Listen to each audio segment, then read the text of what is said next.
오늘 봉독해드린 본문 가운데 보면은 아주 대단히 큰 사건 하나가 소개되어지고 있습니다. 한 청년이 창가에서 떨어져 죽었습니다.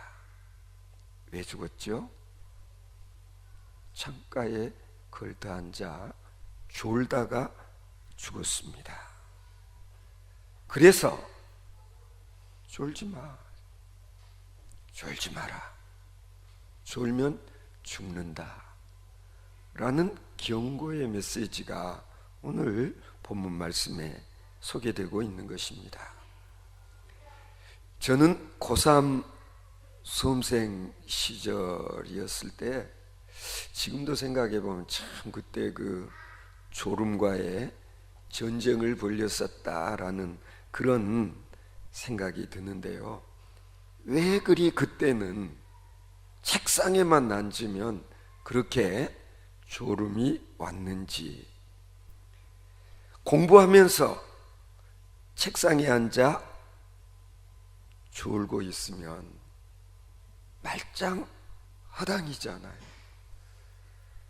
아무리 오랜 시간 책상에 앉아서 꾸벅꾸벅 졸고 있으면 성적이 올라갈 턱이 없는 거죠. 공부한 학생은 그래서 졸지 말아야 된다. 강의 들으면서도 졸지 말아야 된다. 여러분, 요즘은 다 웬만하면 지금 차를 운전하고 다니시는데요, 정말 운전 중에 졸음이 올 때는 참 대책이 없습니다. 제가 한참 젊었을 때만 어떻게 핸들을 잡고 운전을 하는데 졸음이 올까? 운전 중에 졸지 말라 그런 얘기 들으면은 얼른 이해가 안 갔는데, 나이가 들수록 핸들 잡고도 가끔 이렇게 피곤하면 졸음이 올 때가 있고, 그리고 졸음이 오면은 막 졸지 않으려고 막 때로는 그냥 혼자 운전할 때는 막 소리를 질러 보기도 하고, 그리고 막 껌을 씹어 보기도 하고, 그래도 오는 졸음 떨쳐버리는 게 쉽지 않다. 운전하면서 졸면 안 된다. 왜 그렇죠? 큰 사고가 졸음 때문에 오는 경우, 졸음운전 때문에 오는 경우가 좀 많습니까? 군대 생활할 때에도 귀 아프게 들었던 말이 있어요. 그건 뭐냐면 졸면 죽는다. 저만 해도 충남 서산 공군에서 군복무를 했기 때문에 좀 그런 긴장감은 좀 덜했지만은, 육군들 DMZ 최전방에서 근무한 친구들 얘기 들어보면은요, 그 당시만 해도 초병이 초소에서 졸면서 초병 근무하다가 때로는 저쪽에서 내려와 가지고 그냥 목을 베어버리고 가는 그런 경우도 있다. 그러므로 보초 근무 나가서 절대로 졸지 말아라. 졸면 죽는다. 졸지 마라. 왜냐고요? 너의 생명과 직결되어 있기 때문에 그렇다라는 거예요. 졸다간 목숨을 잃는 경우도 있다라는 점에서 졸아서는 안 된다고 그렇게 경고를 하고 있는 것입니다. 오늘 본문에 보면은 졸음이 빚어낸 끔찍한 사건이 드로아라는 곳에서 발생했다고 누가는 사도행전에 기록을 하고 있습니다. 사도 바울은 여기 드로아에 와가지고 일주일 동안을 유하면서 이제 오늘 밤 마지막으로 강론을 하고 이제 떠나가려고 채비를 했었던 것 같습니다. 그러니 지금 이 마지막 밤 우리들처럼 이렇게 막 사람들이 모여가지고 이제 그 모임 가운데서 바울 사도가 강론을 하는데 마지막이니까 아마 바울 사도께서 한 말씀이라도 더 들려주고 싶은 그런 욕심에서 이렇게 강론의 시간이 좀 길어졌던 것 같아요.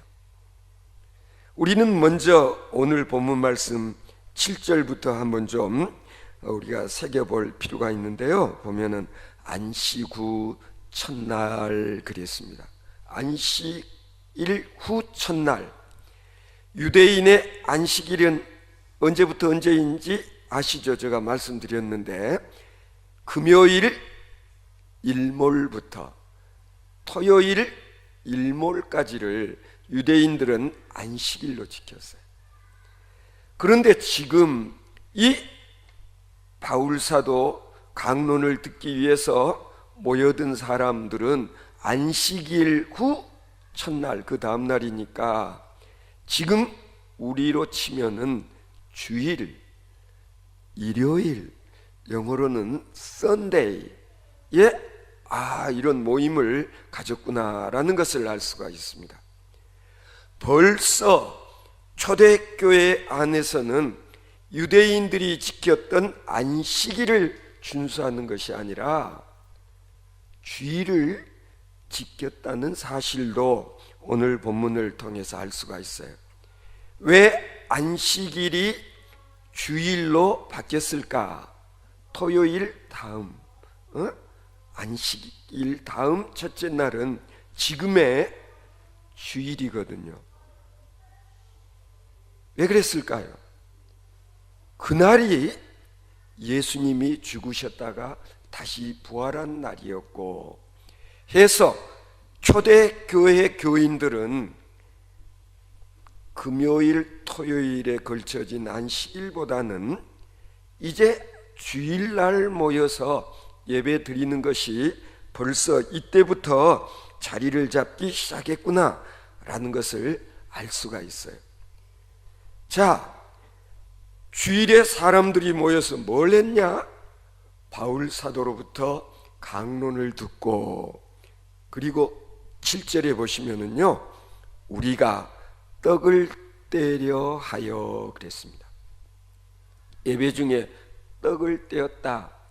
무슨 얘기일까요? 예찬식을 가졌다.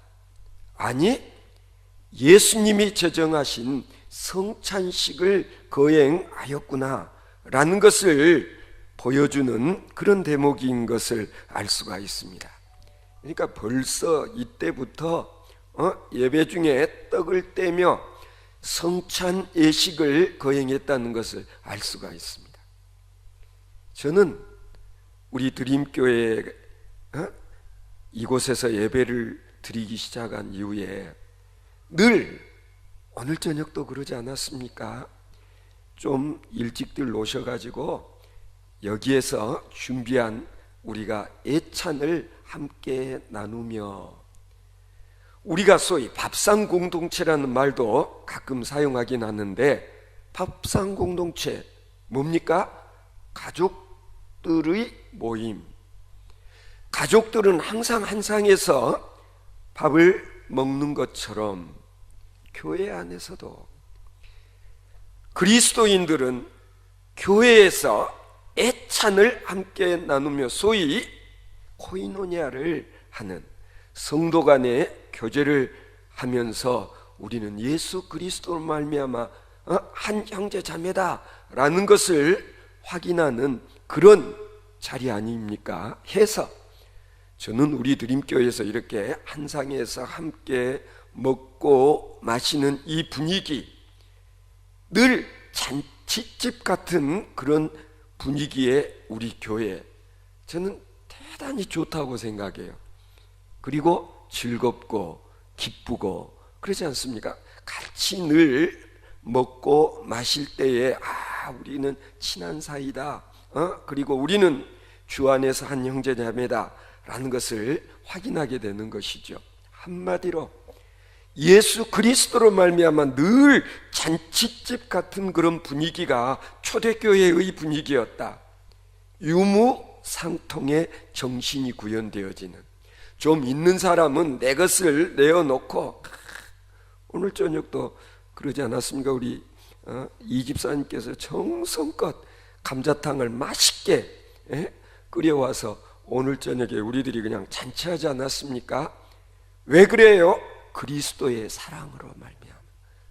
그렇지 않습니까? 뭐 넉넉하고 여유가 있어서가 아니라 내가 가진 것으로 우리 모든 교회 식구들이 밥상 공동체를 일구어 나가는 이런 일들 하나님께서 기뻐하시고, 주 안에서 한 형제자매된 우리들 모임 가정마다 하나님께서 크신 축복으로 풍성히 채워주실 줄로 믿습니다. 이런 분위기, 그 다음에 이제 바울 사도께서 이튿날 떠나고자 하여 예찬도 나누고, 그리고 나서 이제 내일이면은 떠나게 되는데, 이제 마지막 밤 집회. 그래서 이날의 분위기는 어떻게 보면은 요즘 모임들 가운데서 그 송별회라는 거 있잖아요. 예? 함께 생활했던 사람이 이제 어딘가로 떠나갈 때에 우리가 헤어지는 석별의 종을 아쉬워하면서 같이 이렇게 먹고 마시면서 교제하는, 지금 그런 분위기 자리였다라는 것을 알 수가 있습니다. 그래서 오늘 이 설교를 하고 나는 떠나갈 것이라. 그러면 너희는 다시는 내 얼굴을 보지 못하리라. 바울 사도께서 그렇게 말씀하시지 않았을까? 오늘 본문에는 기록되어 있지 않지만 쭉 읽어 내려가면은요, 20장 38절에 이런 기록이 있어요. 다시 그 얼굴을 보지 못하리라 한 말을 인하여 더욱 근심하고 배까지 그를 전송하니라 그랬어요.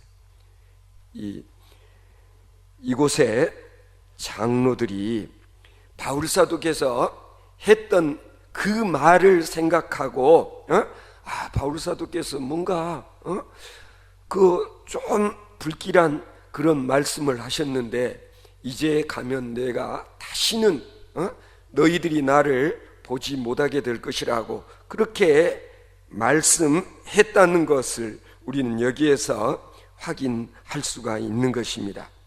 그러니까 이제 드로아에서 바울 사도께서 이런 말씀을 하시고 송별회 삼아서, 그리고 이제 마지막 강론을 했었음에도 불구하고, 문제는 사실 그날 밤 그 자리에 있었던 사람이 바울 사도의 그와 같은 말씀을, 강론을 심각하게 듣지를 아니했었지 않았나라는 생각이 듭니다. 여러분, 예수님의 생애에서도 마찬가지였습니다. 여러분이 잘 아시는 대로 예수님께서는 십자가를 지시기 전날 밤에 제자들과 함께 성만찬 예식을 거행하지 않았습니까? 그리고 요한복음 13장 이하를 읽어보면요, 예수님이 제법 길게 말씀을 하셨습니다. 무슨 말씀하셨을까요? 이제는 내가 십자가를 지지 않으면 안 된다. 인자가 죽임을 당하게 될 것이다 라는 말씀. 내가 왜 십자가를 지지 않으면 안 되는가? 그리고 너희들은 앞으로 어떤 신앙의 삶을 살아야 될 것인지에 대해서 예수님께서 구체적으로 말씀하셨지만, 그 다음 겟세마네 동산에 올라가서 기도하게 되었을 때 제자들이 어떻게 했습니까? 예수님이 기도하시다가 내려와 보면 또 졸고 있고, 깨워서 같이 기도하자, 그러고 가서 또 기도하시다가 내려와서 보면 졸고 있고. 왜 그랬을까요? 제자들에게는 소위 긴장감이라는 게 없었다. 아니, 오늘 밤 예수님께서 정말 자신들에게 들려주었던 그 말씀은 어쩌면 유언과도 같은 말씀이요, 예? 이제 마지막이라고 하는 그런 분위기에서의 말씀이었지만 그들은 그 말을 심각하게 듣지를 아니했으니까 기도하는 중에 졸음이 오지 않았을까, 졸게 되지 않았을까. 여러분, 오늘 본문 7절, 바울 사도께서 강론을 할세. 강론도 요 며칠 계속했던 그런 강론하고는 좀 분위기가 다른, 이제는 주일 밤에 마지막으로 하게 되는 그런 설교였지만, 그래서 어때요? 바울 사도의 설교가 좀 길어졌던 것 같아요. 그래서 여기 보면은 듣는 사람들이 바울 사도의 강론이 좀 길어지니까 좋은 그런 분위기였지 않았었을까. 이 8절에 보면 윗다락에 등불을 많이 켰는데, 그래, 이 집에 3층 건물이었던 것 같아요. 집에 불을 환히 밝혀놓고 바울 사도가 3층에서 강론을 했었음에 분명해요. 이 자리에 유두고라는 청년이 있었다. 성서 주석가 윌리엄 바클레이는 이 청년은 신분이 노예였을 것이라고 그렇게 추정을 합니다. 여러분, 하루 종일 주인집에서 시중 들고 머슴 노릇하다가 하루 일과가 끝나고 나서 바울 사도께서 집회를 하는 이 자리에 참석을 했는데 얼마나 피곤했을까요? 여기 보면 9절에 창에 걸터 앉았다가 그랬어요. 이 청년이 왜 위험하게 이 뒤쪽 창턱에 앉게 되었을까? 추측이 가능하지 않습니까? 주인집에서 열심히 일하고 끝나고 허겁지겁 와보니 이미 사람들이 다 앉을 자리에 앉아 있어서 자기는 할 수 없이 창틀에 걸터 앉아서 바울 사도의 말씀을 듣게 된 것이 분명합니다. 그런데 문제는 창틀에 앉아 말씀을 듣고 있었던 이 유두고라는 청년이 졸았다는, 왜 졸았을까? 졸음 왔던 첫 번째 이유는 방금 전에도 말씀드렸지만은 바울 사도의 말씀의 심각성을 인식하지 못한 것 같아요. 자, 이것은 마지막 시간입니다. 당신들은 이제 앞으로 다시는 내 얼굴을 보지 못할 것입니다. 아마 어쩌면 육신적으로는 보지 못하고 우리가 하나님 나라에서 다시 만나게 될 것입니다 라는 식으로 이야기를 하지 않았을까? 아니, 듣는 사람들이 그렇게 심각한 마음가짐으로 듣지를 못했기 때문에 유두고라는 청년은 졸음이 왔을 것이다. 그것만이 졸음의 이유였을까? 아니다. 어쩌면 이 유두고는 바울 사도의 강론을 제대로 알아듣지를 못하지 않았었을까? 여러분, 예배드리면서 설교 중에 졸음이 올 때가 있잖아요. 피곤해서 졸기도 하지만은 지금 설교하는 내용이 무슨 말인지 하나로 알아듣지 못하겠다, 무슨 말씀하고 있는지 어렵게 여겨진다. 그러면은요, 자연적 긴장감이 떨어지고 졸음이 오게 되어 있는 법입니다. 오늘 본문에 소개되는 이 유두고 하루 종일 일하다가 이제 와서 보니 자리는 없고 뒤쪽 창틀에 걸터 앉아 말씀을 들으면서, 여기 보면 9절에 깊이 졸더니 그래서 졸음을 이기지 못하여 라고 했습니다. 유두고가 졸음이 왔을 때에 왜 나름대로 졸음을 쫓아보려고 애쓰지 않았겠으면 허벅지를 꼬집어 본다라든지 아니면은 뭐 그냥 심호흡을 해본다든지, 아니면은 저 별빛을 밖에 한번 쳐다보기도 하고, 집 뒤쪽 길로 누가 또 오나 가나 쳐다보기도 했을 것 같습니다. 그런데 결국은 이런 마음 자세가 유두고로 하여금 그날 저녁 창틀에 앉아서 졸다가 그만 창틀에서 떨어져 죽게 되는 그런 사고가 발생했을 것이다.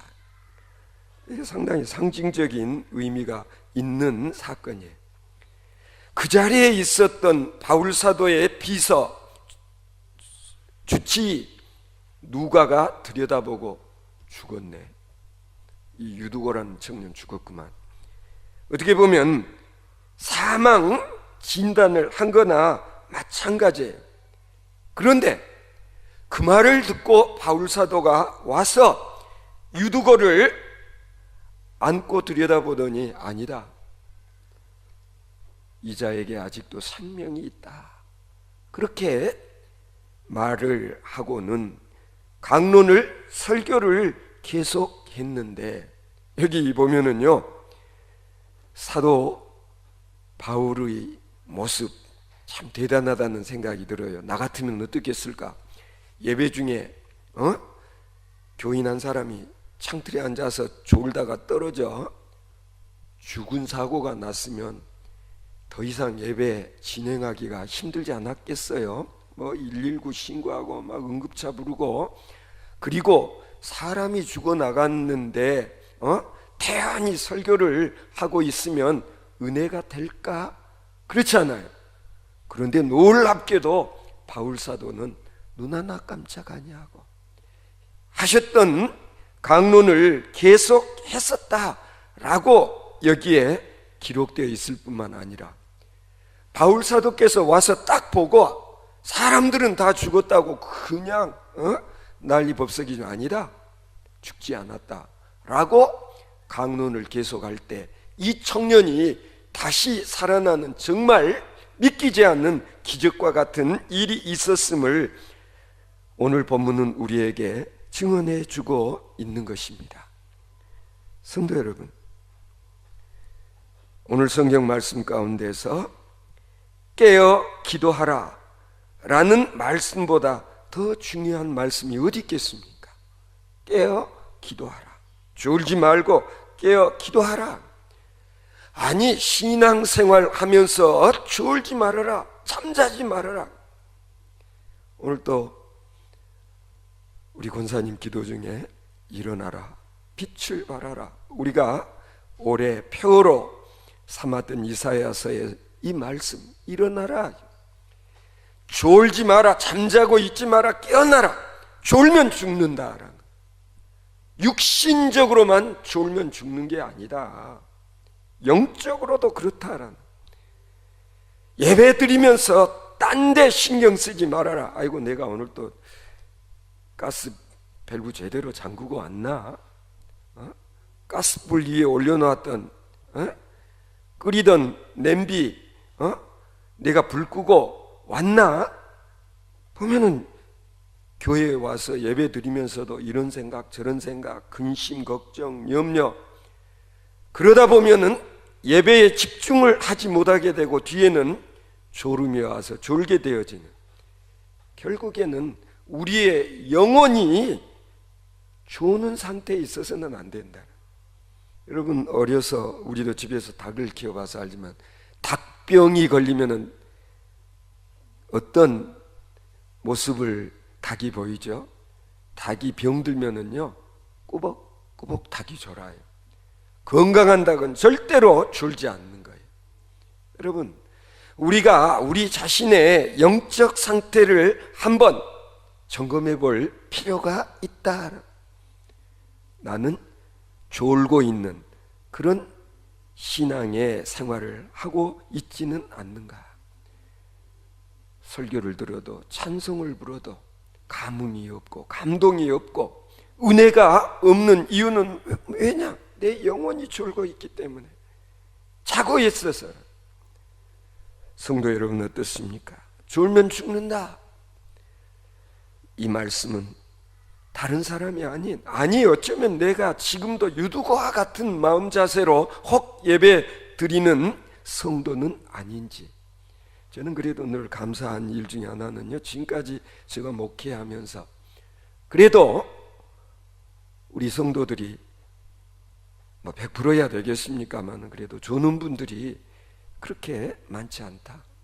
제가 중학교 있을 때도 외부에서 강사들이 오시면 참 뭐 말씀 듣는 태도가 너무 좋다고, 어떻게 이렇게 훈련을 시켰느냐고 그렇게 칭찬을 할 때면은 괜히 그냥 어깨가 으쓱해지고, 그리고 고마운 생각이 드는 것은 지금도 마찬가지입니다.